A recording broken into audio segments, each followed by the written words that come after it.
I am Liz, and through a curious twist of fate, I find myself bound to the most remarkable man I've ever encountered. Alex. We're both 28, proud owners of our cozy abode, diligently covering our bills while crafting a life uniquely. A year has passed since we exchanged vows, and truth be told, life has been quite pleasant, except for a singular complication: Alex's parents. Now, don't get me wrong.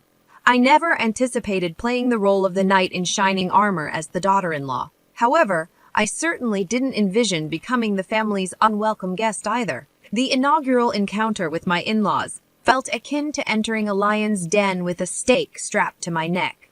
Jane, my mother-in-law, possessed a knack for scrutinizing me, as though pondering whether I was more of an inconvenience or just plain dull. It was evident that she had formed her opinion about me before I could even utter a greeting. Alex had forewarned me about his mom's assertive personality on our way to their place that first time, advising me not to take it too personally. Despite my efforts at dinner while innocently passing the salt, Jane seized the opportunity to reminisce about Stephanie's culinary prowess, referring to me in the third person. Alex, seemingly uncomfortable, acknowledged her remarks without meeting my gaze. Feeling like an invisible presence at the table, I swallowed my discomfort with a forced smile. When I tentatively acknowledged Stephanie's cooking skills, Jane's smile didn't quite reach her eyes. She seemed to be measuring me against a ghost, and I confided in Alex about feeling scrutinized. He reassured me, holding me close and affirming that I was the one he chose. Little did I know that Jane had a more intricate plan in motion, and I was unwittingly cast as the pawn in her familial chess game. Living with a severe allergy is more than just inconvenient. It's akin to having a persistent shadow whispering danger in your ear. Since childhood, peanuts have been my formidable adversaries, leading to an emergency room visit after a mere spoonful of peanut paste. Consequently, my parents received a crystal-clear directive: shield her from peanuts and an array of other foods for her well-being. Soy, peas, cherries, almonds, tomatoes, apricots, bananas, and even potatoes. It's a list that raises eyebrows among waiters and prompts hesitation from friends inviting me over for dinner. Jane, my mother-in-law, is well aware of this extensive list. Nevertheless, she manages to question the restrictions every time we dine at her place. Her tone, hovering between concern and disbelief, persistently suggests that maybe I can indulge just a bit, oblivious to the potential consequences. Once at a family gathering, Jane insisted on the safety of her casserole, only for Alex to discover a potentially hazardous ingredient. Though we gracefully excused ourselves, leaving the untouched casserole behind, the incident lingered as a small victory in an ongoing battle where Jane held all the cards. I've learned to navigate this allergen-laden world with caution, treating every meal outing as a strategic operation. Alex, with his supportive demeanor, accompanies me through this culinary minefield, constantly reassuring me that my cautiousness is justified. Yet, Jane's subtle jabs persist, extending beyond the dinner table. Her texts carry a warning tone, reminding me that not everyone takes my conditions seriously. It's more than a mere jab. It's a reminder of vulnerability, a realization that my allergy is perceived as a weakness to be exploited.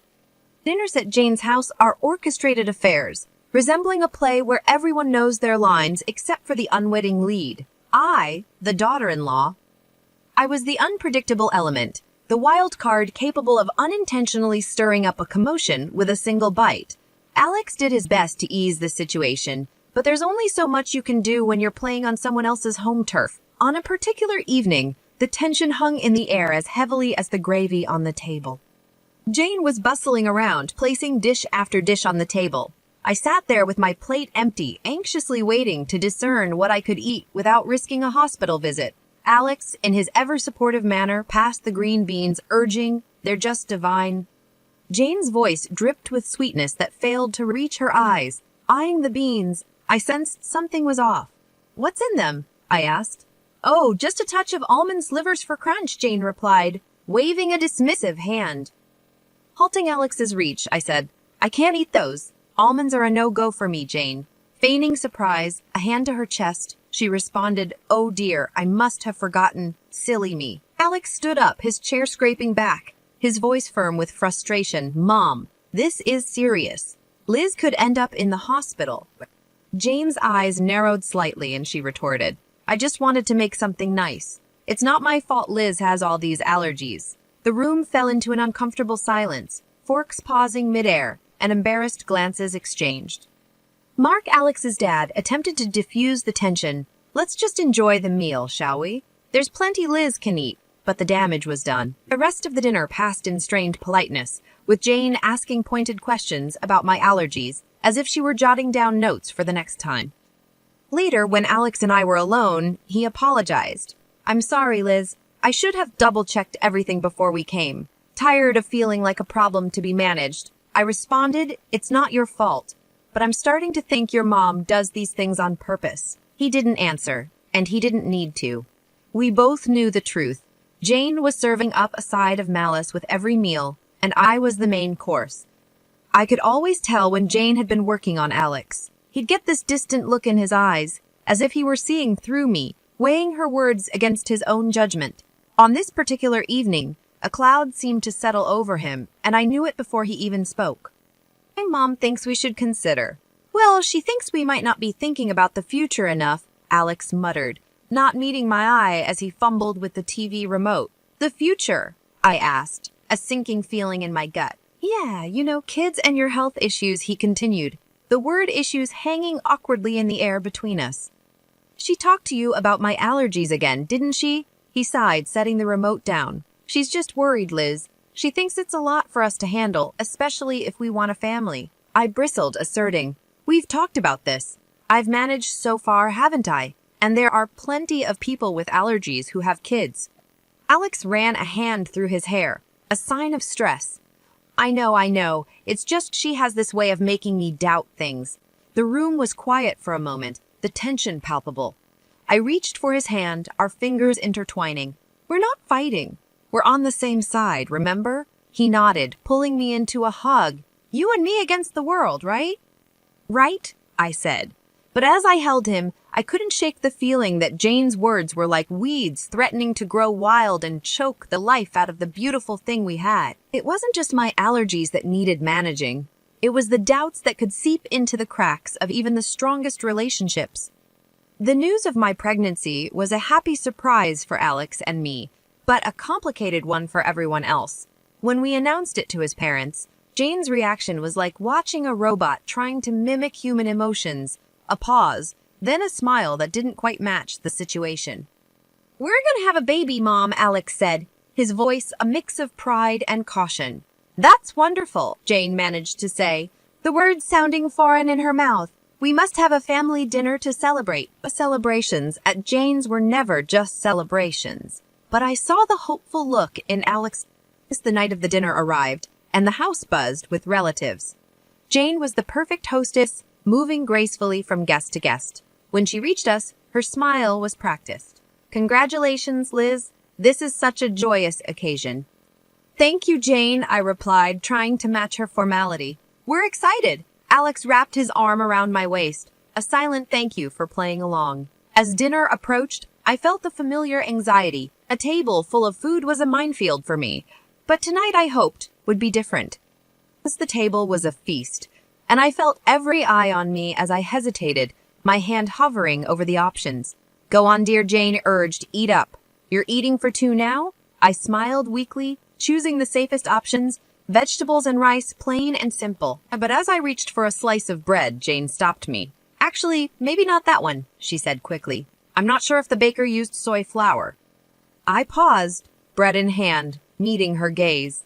There was a flicker of something there, concern, or perhaps it was a challenge. Thank you for letting me know, I said, placing the bread down. However, warning bells were already ringing in my head. How did she know about the soy flour? It felt like too close a call, too perfect a save. The rest of the meal passed in a blur, with congratulations mingling with the clinking of glasses. Yet, I couldn't shake the feeling that Jane's hospitality was a veneer, concealing a trap set and waiting for just the right moment. The family dinner, meant to celebrate our future baby, was nothing short of a banquet. Jane had outdone herself, creating a spread that would make a Thanksgiving dinner look modest. However, my stomach was tied in knots, not from hunger, Every dish felt like a potential hazard, a hidden enemy that could send me to the hospital. As we all took our seats, lively chatter filled the air, comprising the usual family gossip and stories. Jane, at the head of the table, presided over the feast like a queen in her court. She called everyone to attention with a gentle tap of her glass.